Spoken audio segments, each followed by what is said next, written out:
ይኸው እዛ ማዶ ነብር ይጓጉራል፣ የጋሽዬ ጀግና ገድሎ ይፎክራል አለ ያገሬ ሰው። እና ሰላም ሰላም ቤተሰቦቼ እንዴት ናችሁ? ውድና የተከበራችሁ የቻናል ቤተሰቦች ለምታበረታቱኝ እህቶቼ ሁላችሁንም አመሰግናለሁ ከልብ። አንዳንድ ነገሮች ለማለት ነው የመጣሁትኝ፣ ብዙም አልቆይባችሁም፣ ግን በጣም ስለገረመኝ ነው። እና አድማ ተይዟል አሉ ዛሬ። አድማ ተደርጓል። አድማ ተደርጓል።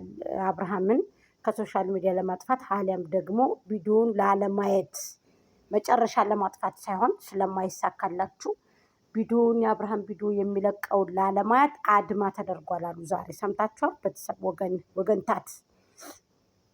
ወገንታቶች ምናልባት ሰምታችሁ ከሆነ አሳውቁኝ ማለት ነው። እኔ ስላልሰማሁ ነው። አድማ ተይዟል አሉ። እናንተ አድማ አደረጋችሁ አላደረጋችሁ፣ ወደዳችሁም ጠላችሁም፣ አነሰራችሁም አላነሰራችሁም፣ የወደዳችሁ ሳይሆን በግዳችሁ እያነሰራችሁ ቪዲዮ ካውታላችሁ። የምታውበትን ምክንያትም መንገድም እናንተ ታውቁታላችሁ። እሱ እናንተ አያችሁለት አላያችሁለት 4 ሰው 5 ሰው አይዶን ኬር። ብዙ ሶሻል ሚዲያ ላይ ያፈራችሁ ሰዎች አሉ። በሀሳብ መሞገት ስትችሉ የሰው ልጅ በሀሳብ መሞገት ነው። ጠንካራ ሰው ማለት ያ ሰው በሀሳብ የሚያሸንፍ ሰው ነው። በንግግር የሚያምን ሰው ነው። በጠረጴዛ ዙሪያ በንግግር አድርጎ የሚፈቱ ሰዎች ናቸው። እነዛ ለእኔ ጀግኖች ናቸው። በጠረጴዛ ዙሪያ በሀሳብ ክርክር አድርጎ ወይንም በወሬ ደረጃ አድርጎ በሀሳብ በጠረጴዛ ዙሪያ ነገሮችን ፈቶ ያ ሰው አሸንፎ የሚወስድ ሰው አሸናፊ ነው ይባላል እንጂ አሁን ይሄ እናንተ የምታደርጉት ነገር ተገቢ ነው ብዬ አላስብም። ገባችሁ? በባለፈው እሷ በጣም ነው የምትወደው፣ እሷ በጣም ነው የምታፈቅረው፣ ሩሃ ልትወጣ ነው ብላችሁ እነሱ በሶሻል ሚዲያ ነው የተጋቡት።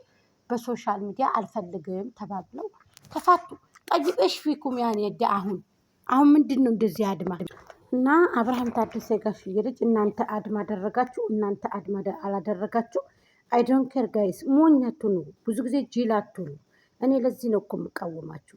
እንዴ እነሱ እኮ ስራቸው ይሄና ይሄ ብቻ እኮ ነው። ያ ሰው ደግሞ ስራዬ ብሎ የሄደውን ነገር ያስቀጥላል እንጂ ሊያቆም አይችልም። ገባችሁ? የሰው ልጅ ምክር መምከር እንዴ መፋታት የመጀመሪያ በደመቁና በአብርሃም ነው እንዴ የተለያዩ? የሰው ልጅ እኮ ከተፋቶ እኮ ትዳሩን ይይዛል። የሰው ልጅ ተፋቶ እኮ ልጆቹን ጥንክር ብሎ እናት ማለት ከባሏ ተፋታ እንኳ ማንም ጋር የማትሞጋሞግ ማንም ጋር ለከክ ማትል ማንም ጋር በቃ ጥንክር ብላ ስራዋን የምትሰራ ጥንክር ብላ ልጇን የምታሳድግ አሳያለው ቁሜ የሚል ነው እናትነት፣ ሴትነት። ተመልከቷቸው የአረብ ሀገር ሴቶችን እንደ ሻማ እየቀለጡ ልጆቻቸውን ያሳድጋሉ፣ ባሎቻቸውን ያግዛሉ። መኪና ከሌለው መኪና ለመግዛት አንተም ድከም እኔም ልድከም አይዞህ ብለው ተሳስበው እንደገና ደግሞ ልጆቻቸውን ምርጥ አድርገው አሳድገው ከልብስ ልብስ ከትምህርት አስተምረው ቁርአንን አስቀርተው ልጆቻቸውን ቤተሰብን ገድፈው የሚያምሩ የአረብ ሀገር ሴቶች ለእኔ ጀግኖች ናቸው፣ እውነት ለመናገር ማለት ነው። ስለዚህ እንደዚህ አይነት እህቶች አራያ እያሉ አድማ እናረጋለን የአብርሃም ታደሰን ቪዲዮ እንዳይታይለት ግዴታ አድማ እናረጋለን ብላችሁ ሰው ላይ ዘመቻ ብዙ ሰው ያመጣ እኮ ነው አብርሽ እኮ ብዙ ሰዎችን ስቦ አመጥተዋል። ብዙ ሰዎች እንዲሰሩ አድርጓል። ሙሉ የጉታጀራን ወጣት ዩቱበር አድርጓል። ከባህር ከመበላት ታድጓቸዋል። አሳ እንዳይበላችሁ ታድጓቸዋል። ይሄን አስቡ። አሳ እንዳይበላችሁ ታድጓቸዋል። ደመቁን ደግሞ ከእናንተ ጋር አምጥቶ ደብልቆ እንድታድግ እንድትበላ ያደረገ ጀግና ችግር እንዳይነካቸው አድርጎ ከነ ቤተሰቦቿ የሚዲያ የሶሻል ሚዲያ ተጠቃሚ አድርጓቸዋል። እንደዚህ ተብሎ ገንዘብ ተሰርቶ ተመጣ ብለው እነሱ ወደ ሶሻል ሚዲያ መጥተው እንድታድግ ተብሏል፣ ተሁኗል። ድካምንም አታውቅም፣ መንገላታትን አታውቅም። እንዴት ተብሎ ገንዘብ እንደሚመጣ ተለፍቶ የእውነቴን የምነግራችሁ እኮ አታውቅም ይች ልጅ ማለት ነው። ስለዚህ እንደዚህ ብላ እያለቀሰ ካልሰራች ማን ይመለከታታል? ማን ያያታል?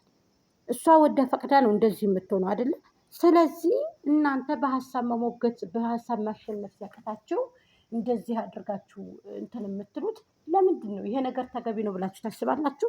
ተገቢ አይደለም። እያለች እንድትቀመጥ ነው ያስተማረና ብርሽ ሩታ ደግሞ ያንን ነገር እችላለሁ በቃለሁ እኔ ማንም በላይ ነኝ ብላ አሳየችን። በእርግዝና ሰዓት ያን ሁሉ መስዋዕት ከፈለች። ተከተልናቸው። ያንንም ነገ ይታረቃሉ ዞሮ ለድራማ ነው እያልን ተከተል ምንም ነገር ሳንል ሳይቆጨን ማለት ነው እየተሰማን አራብሽ ትክክል አይደለህም፣ ኧረ ተው እንደምንወድህ እዛ ክብርህን እንዳው የድሮ ክብርህን መልስ እያልን እንዲስተካከል ጮህን። ዛሬ ላይ ግን ከውሽማ ጋራ ሚስቱን ማነጣጠር ጀመረ።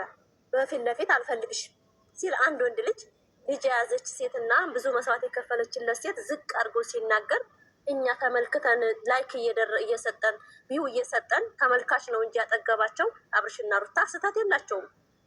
ተከታይ ቢያጥ እኮ አንድ ሰው አያቸውም እኮ። እኛ ምንድነው ችግራችን? አሁን አንድ ሆነን እኛ ራሳችን በቃ ተመልካች አይሆንም። ይሄ እንደ አይነት ነገር ለወንድም ለሴትም አይመጥንም።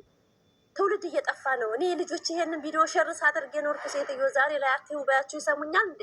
እያዩት እኮ ነው አብርሽና ሩታን። እናቴ አሁንም እዛ ነሽ እንዴ ሲሉኝ እንዴት እንደማፍር። አረ አሁንማ ዝም ብዬ ላይ ትብዬ ብዬ ያስቀበኩ ነው እንጂ አላያቸውም ነው የምላቸው። ይሄ ውሸት ነው አያለሁኝ። ለምን ነገ መድረሻና መነሻቸው ምንድን ነው እያልኩኝ። ዛሬ ላይ ግን አንድ ሆነን ግሪስ ፋሚሊ እንደምንችል ዓለም ነው የሚያውቀን አሉ። አሁን ዛሬ ገብተዋል። አልሐምዱሊላ አየኋቸው፣ ደስ ብሎኛል። ስንት መስዋዕት የከፈሉ ልጆች ተክደው እንኳን ሩታን ቢክዳት እኮ ምንም አይደለም። ህዝቡ በሙሉ ህዝብ እንጀራ ያበላው ማን ነው? የሚዲያ ሰው እኮ ነው። አንድ ሩታ ስትመጣ እኮ